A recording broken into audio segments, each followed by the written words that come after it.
Hello, world. Now, I probably don't really have to do much of an introduction here because if you like ice cream, you've more than likely heard of Jeni Splendid ice creams. And today, I am really excited to have Jeni Britton with us today, who is the founder and chief creative officer of Jeni Splendid ice creams. She's also more than just that. She's an entrepreneurial advocate, she's a creative, and she's an author. Actually, her first cookbook, Jeni Splendid Ice Creams at Home, is a New York Times and Wall Street Journal bestseller and won a coveted James Beard Award.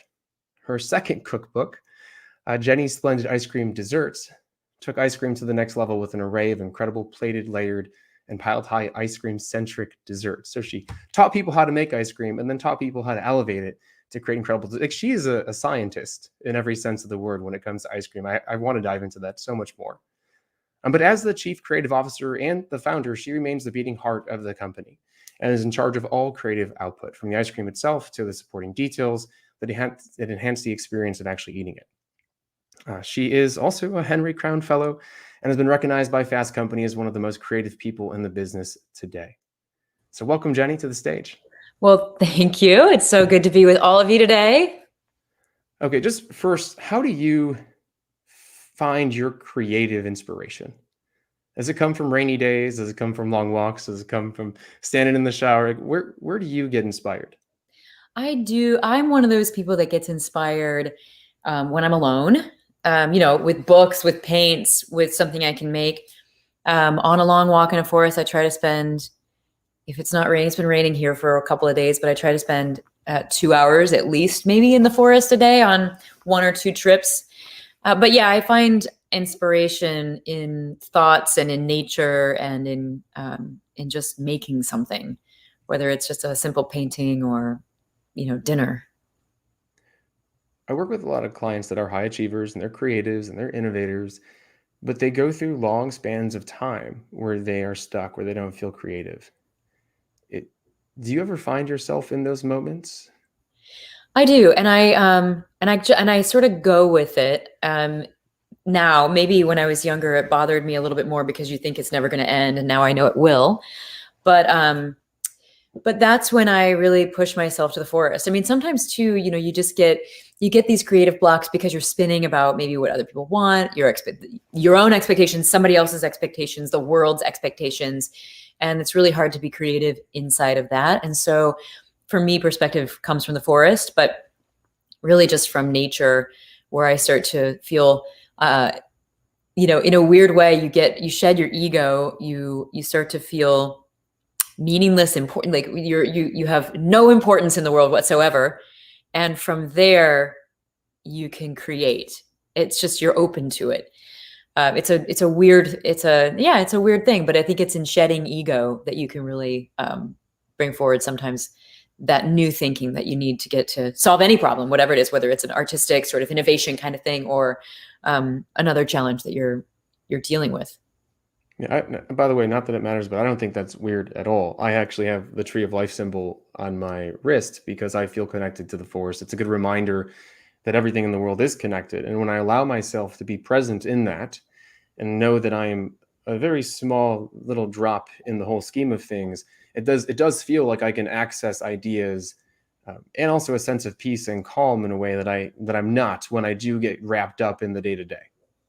Yep. I think it's really the key. When I learned to sort of transcend, I think that just helps so much.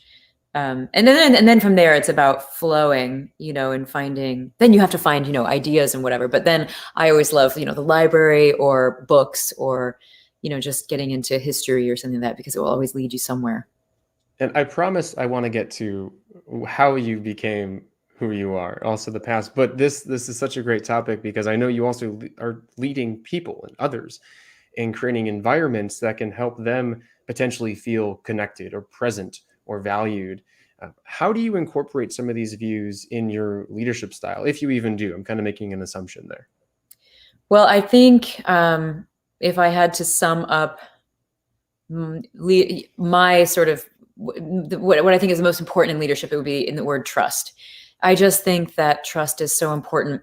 We have a company of maybe 1,500 people now, and I see that that pride comes from trust, and pride is what sort of brings out the best in people and makes people want to work together. It almost solves everything that we want. I mean, we can ask anything we could ask of you. We have to, I don't know, create that environment where you feel that what you're contributing to matters, and that you believe in the mission and the vision of the company, not in a cheesy way, but like in this authentic way. And the people who are, leading the way are people that you trust, that are telling you, the truth, and and from there comes pride. I mean, whether, for us, there's so many details to these stories that, it's like we can talk about the farmers in the field and all of the amazing people that sort of come together to make this ice cream. And none of that is easy. And all of us are making mistakes all the time in, trying to connect all these dots and do all this big stuff. But the idea that we're all in it together and that we all trust 100%, or, that's the goal, that what I bring here is valued, is an important piece of this puzzle. And this person's bringing their stuff in, and everybody's here because we're united by this mission and trust. And so that to me is just the foundation. But it means showing up every day, not just in the sort of traditional leadership roles, but as a human being, as vulnerable and messy as we can be sometimes. Living authentically in a way, be transparent, communicating, treating people like they're human, and understanding that there's this grander world that everyone lives in, and how do we make them care about ours? Well, let's create that sense of pride. Let's show up with our values. But I imagine this was a journey. So where did this all start? When did you become the ice cream connoisseur? How did you know this is where you wanted to go, if you did at the time? Well, it was a long time ago. I was 22 years old, and I was in college at Ohio State University, the Ohio State University, and I was studying just everything I wanted to study. I'm not a person who has, I don't know, I just am not, I'm not the person who's going to get on a sort of track to a degree, right? There's just too much awesome stuff at Ohio State. It's a huge university, and there was too much fun to be had there. So I was taking everything from cultural anthropology and mythology to fine arts, a lot of fine arts, art history, and just anything, writing, anything else I wanted to take. I was also friends with a guy who was in town for study from Paris. He was studying scent and doing work on scent compounds in the chemistry department at Ohio State. And I got really excited about scent. And all of these things, I also was working in a French bakery. And, everybody thought that I had no focus and that I was just doing all the things that I wanted to do, which is true. Except that those things led me to the crossroads, to ice cream, which is the crossroads of where all those things meet up. So ice cream is actually all about scent. It's butterfat, and butterfat absorbs scent. You can load it up, whether it's vanilla bean or chocolate or coffee or rose petal, and it melts below body temperature.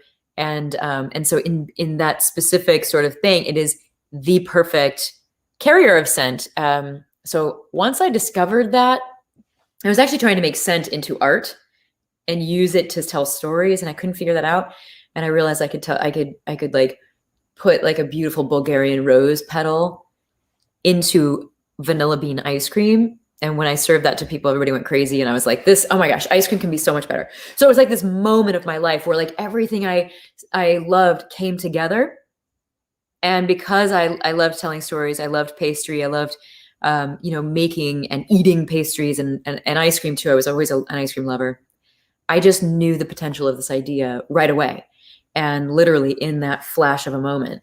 And for the rest of my life, I just knew this was going to be my life. And I walked out of art class a few months later and like went and made ice cream in a farmer's market.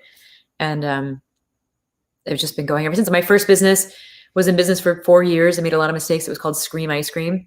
And then I closed that, learned in reflection all the mistakes I made, and then solved some of those and opened Jeni's in 2002, back in the North Market, in the farmer's market.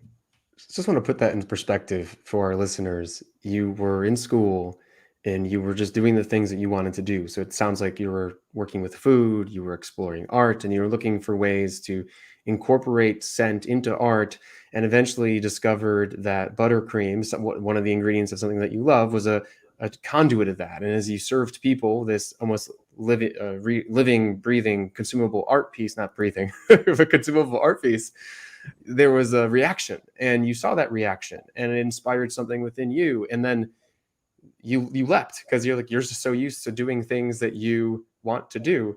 Uh, is that a good summary of what you just said? Because I don't want to feel okay. I mean, That's sometimes, incredible. forcing, like if I had been sort of forced into a traditional career or college experience, I would have withered and died. Like, it's just not for me. And I mean, I know that I, was ADHD growing up. I was all over the place. Like, people thought I was impulsive. I always thought, or maybe I'm just curious, and I've just really created a life that works for me and my abilities and disabilities, And so that is, all of that came together for me. And I was very aware that I probably was going to need to have my own business because I didn't think I could work for other people. But I was always aware that, like, when I get the internal drive to do something, nothing can stop me. And that's what I was, in a way, I think, searching for. Wow. You said though that you do what you feel is right. So I imagine along the way there are some things you just don't know, and so you have to learn them. And do you learn them, or do you find people to do those things, or like operating a business is probably very different than going to school and creating art. Yeah, and actually, there's operating a business, and then there's there's building community, building a Yeah. company. You know what I mean? And I sometimes think that if you are focused, oh, I always think this, if you're focused on building community, making people happy, making something beautiful, of value to people, then all of the business stuff will fall into place. The right people will come into your life. I mean, that's all very important, but I knew that my focus needed to be where it needed to be. And for me, I separate the word company versus business. I'm building a company, not a business. And obviously that takes a lot of business minds around me to do that, right? So we have to have an amazing CFO to protect our resources, and all of the people that help to bring all of that to life. But yeah, I mean, I do also think that the art perspective is the idea of, how do I breathe life into something and create value? And I think that's where I really exist in that space, or in that space where art and business meet up. Oh, that's beautiful. It really is. This difference between a company and a business. So what is a company for you, and how do you Well, the measure that word success? company means you're not alone. I mean, to me, it is fellowship. It's straight from Lord of the Rings. If anybody's ever heard me speak, I'm always talking about science fiction and fantasy. But I actually say that my favorite business book, well, people ask me something, what's your favorite business book? And I will often say the Lord of the Rings movies. So, I just have like just a different way in, but we end up in the same place. You know what I mean? But for me, that idea of fellowship is that, I have my spot on the fellowship, and all of us are bringing in our amazingness, our full selves, all of our perspective and potential, and all of talent and all of that stuff. And together we make something greater than the sum of its parts. That to me is sort of like company. Company is about, if you're making people feel loved, really happy, if you create that sense of belonging, and of course craveability in whatever it is that you make, you're going to be okay. I mean, yes, you have to protect your resources, but that's part of your fellowship, right? You've got the right people in there, in those seats to do that, and you are all devoted to making something really beautiful. So for me, it's like, I think of business as being non-emotional, and it has to be, and it's fine. That's not. It's just a different thing. It's a structure of disciplines that you can learn. It's process. All of those things are very important. Whereas company is about understanding people and why and who we are, and the messiness and the energy that we share between us. And that stuff is really not. That's not something you can always put into a spreadsheet. That's about, like, listening deeply. I worked the counter for 10 years. I know how people use ice cream. I can't really explain it to you fully, but I just know it because I did it. I earned my instinct on that front. You know what I mean? And that's where that stuff comes in, because it's really about, it's more emotional, and that's part of the beauty. It's actually really beautiful. That is really beautiful. And I imagine there are some aspects of business that a company needs, but the underlying foundation and culture of what you're building, your company, is what actually causes it to succeed and to grow and to attract talent and etc. Yep. If you do that right, everything else will fall into place. I mean, I want to say too now, because this is where like, it starts to get like, if you, obviously you have to protect your resources, and that has to be one of your guiding principles, whether, it's, your resources and your are things like, of course, money, but also love and passion and all that. And I found that sometimes those are even more important, but you do have to make sure that you're protecting them. And I always say that the most creative people, well, creativity, one of the definitions that I have for it is actually efficiency. And so when we think about where art and business meet up, there's that very clear space there where the most creative people, the people who are solving the problems, the creating the next thing in the world, are the ones that are doing the most with the least. And so I think by nature, entrepreneurship and this place in this fellowship is all about how do we do the most with the least, and that's where that sort of, that's finance, at its core. Going back for a second to Scream, when you opened your first company, and you operated for, you said 4 years? About 4 years, yeah. About 4 years. What was the vision for Scream at the time? Was it just, let's just survive? Was it to become a Jeni Splendid ice cream? Did you have those set goals? What was going through your mind? Well, I did. I thought, the thing that was going through my mind was that I thought that American ice cream was the best in the world, and that it could be better, and that I could make it better. For me, I thought there were kind of at the time 2 camps of ice cream. That was like the chunks, which came from like Steve's and Amy's and Ben and Jerry's. It was like the chunks in the ice cream sort of camp, which everybody loves, and I do too. And then there was like the American nostalgia camp for ice cream, the Haagen-Dazs of the world, and all of the sort of heritage American companies around the country. And those are all really great. But there was nothing that felt like it was sort of for me, I was artistic. I had pink hair. I wasn't really going to be going to like the grandpa ice cream shop, right? That's, and Ben and Jerry's was really awesome and delicious, but like, it didn't feel like a place that I wanted to hang out on a date. So I was like, there is a space to make an ice cream company where people like me, sort of young, creative types, want to go get to know somebody else better, hang out, go on a date, or go hang out with friends. And that is about telling stories through ice cream, connecting farms and makers through these flavors, almost like giving someone a spark of something to start talking about. You get your ice cream, you go sit down, and you're like, did you try that, beaten mascarpone ice cream? Or, did you try the flour or whatever? And then that's just like that spark that moves into that. So that was really the idea. And I just thought, if Ben and Jerry's can do it, I can do it. It can be as big as Ben and Jerry's, whatever that is. You know what I mean? I didn't, and to be honest, I'm not even sure if I know at this moment how big the ice cream industry is or how big our opportunity is. I just keep going.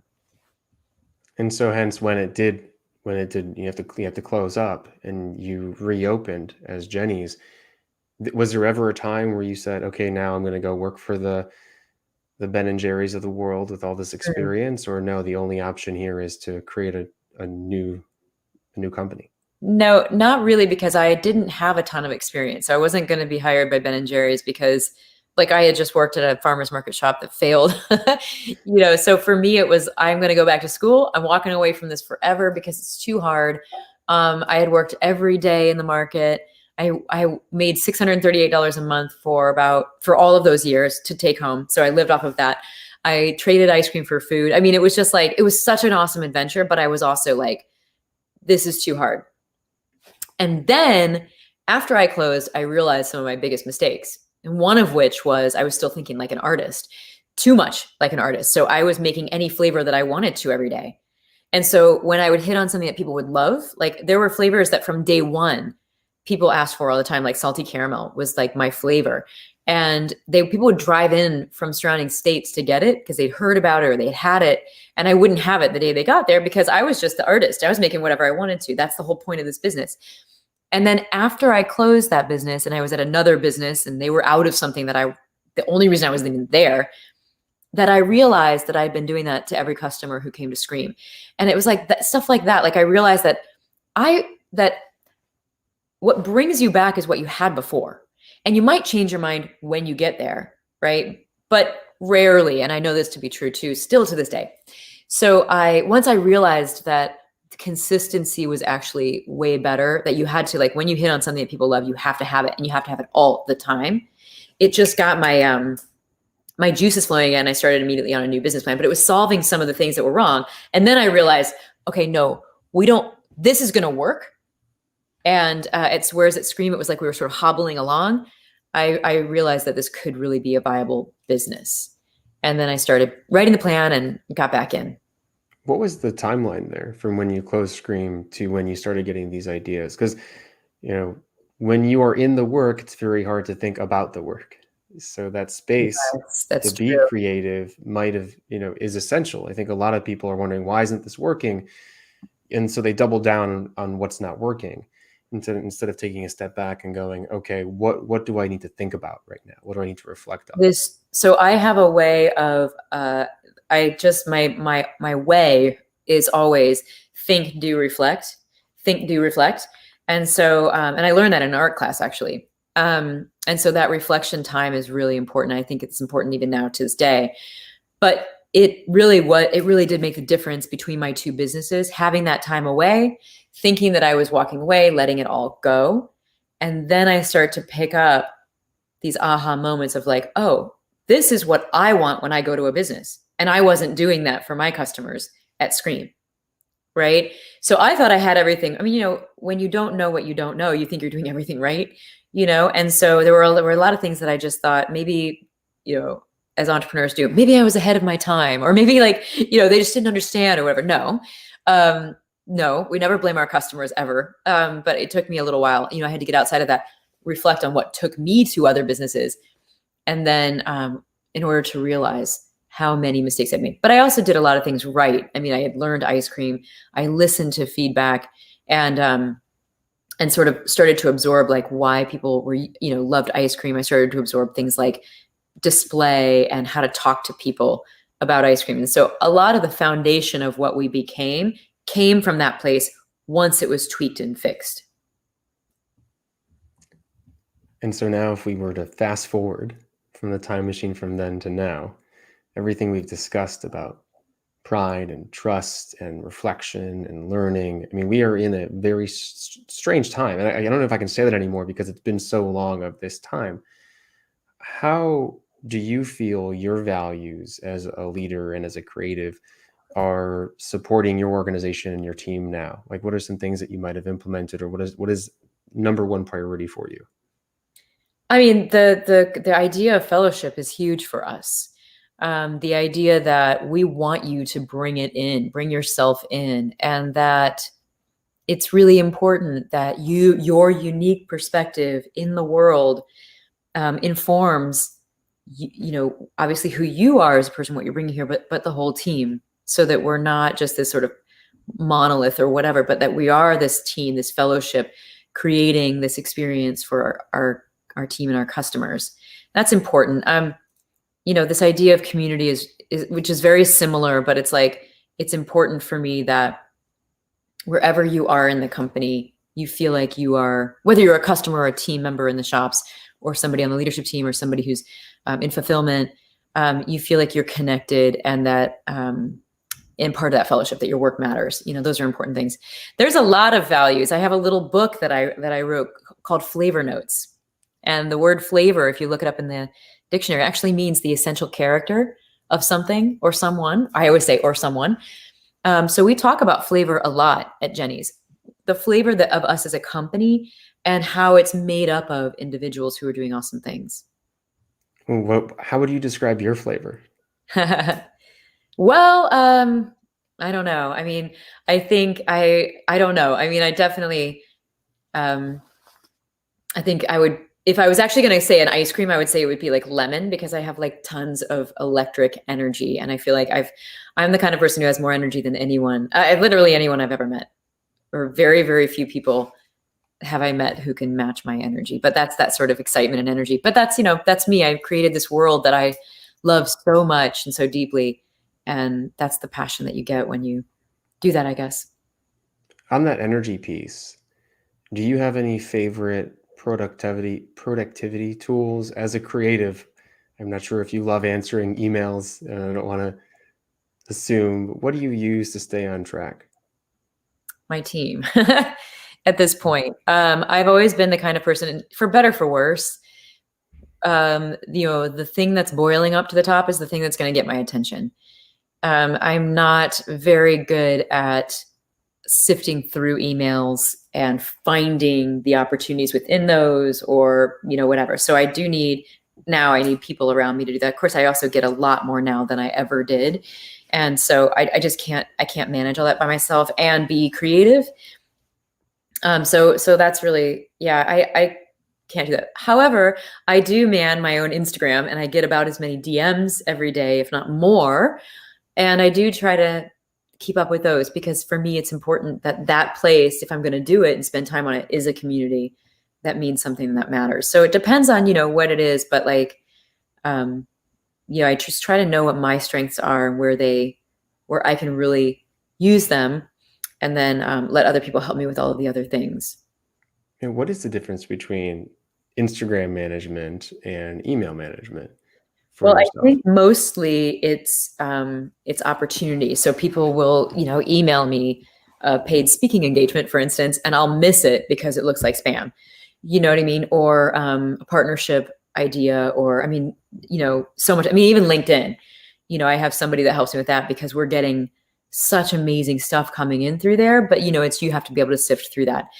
Instagram is really more inspiration, and I love talking with other entrepreneurs, or just emerging entrepreneurs, and giving high fives. I try to just sort of be the light, the sunshine on Instagram, and show people that it's possible, but also just show what it's like to be a creative founder, and the kinds of input you need to come up with ideas. I mean, the funnel is massive, right? You have to have a lot of input in order to create anything. I think art, design, copywriting, flavors, those are my jobs. But I think that's true wherever you work, if you're doing that kind of stuff, the input, you end up with a lot more information that slowly gets through the funnel. And so for me, it's like, I'm showing Walk in the Forest, I'm showing the books, I'm showing painting, I'm showing, creating. And that's important. And that's important for me, I guess. Mm-hmm. So I can just, we keep talking to people and encouraging people versus looking for paid opportunities or partnerships with the company or whatever. I personally have had to adapt my style of work to fit me. And I think everyone really needs to, because if not, there's just swimming upstream. And how are you going to enjoy your career or work doing things that don't really align with your strengths? And yes, we can develop other strengths, but it's a lot easier to just go with what we have. Is there something that you've had to learn how to do to be successful, in terms of something that you just didn't want to learn how to do? Oh yeah. Anything come to mind? And mostly I would say that even these two things, I would say, mostly I would say that yes, even these two things, I slowly became them because I guess I wanted to, even though weirdly, I never wanted it. I did, obviously I did, or I wouldn't have. And that is public speaking. I just do a ton of speaking, and I was always a deep introvert, very afraid of speaking. And I just that's what I do now. It's like so much of it. And then the other one is leadership, honestly. I mean, I've always been a get in the front lines, get in the trenches with people kind of person. And now I have had to realize, and it hurts, it's hard, that when I walk into a store, small things that I say can have a huge effect on someone. And so I have to, really, really just be loving and kind and caring, and not ever, even tiny critiques can really throw someone. So those kinds of things have been challenging for me. But I'm really glad that I have such incredible people around me who can help me see that and also help me through that, because I don't think you can do it on your own. I think it's nice to have not just mentors, but just people who care about you and can coach you. Yeah. Well, thank you for sharing that. I think a lot of our listeners might be able to relate as well, and how things are not going to be all the time natural, and we're going to have to be uncomfortable and be vulnerable. But then over time, those things do become part of who we are and become a part of our foundation and our skill sets. Thank Somehow, you very if much for you're that. doing them, you wanted to be there. And that's something that's still hard for me to reconcile, because I don't know how I got here, but I did. And I took every one of those steps. So it's really funny. You do become what you're meant to become. And, Mhm. even if it's not something that you could have conceived, I guess, when you were younger. And a lot of the times it isn't what we conceived, because you have to take small steps. And if those steps are aligned with your passions and your values and your interests, eventually those steps lead somewhere. And usually where it's leading is grander than where you were. Absolutely. Absolutely. Agreed. Any final words of advice for all of our listeners, and how can they find out more about you? I mean, you can follow me I'm just at Jeni on Instagram, and that's the best place for me if you want to talk directly to me. And I just go back to well, two sort of mantras, I guess, of mine. One is be the light, the sunshine. Gosh, we need it so much. And I think that what I've learned over the last year and a half or 2 years is that even when I'm having a cloudy day, a dark day, which we all have, I can even be the light for myself and find the light within me. But sometimes being the light for other people helps bring me out of those shadows too. And I've just learned that, that so much. So it's a mantra of mine, just the word sunshine. And then Kobe speaks to me, keep going, just keep going. Those two simple words that he said so often. Anyway, I just say all the time, over and over again, just keep going. You're going to get through whatever it is that you're going through, and even if you're in good times, you'll get through that too. So you just have to keep going, keep building, start small and build. Beautiful. Go out there, be the sunshine, feel the sunshine, even on cloudy days, and keep going. Thank you, Jeni. This has been incredible. Thank you so much, and thanks to everybody who joined. Bye, everybody.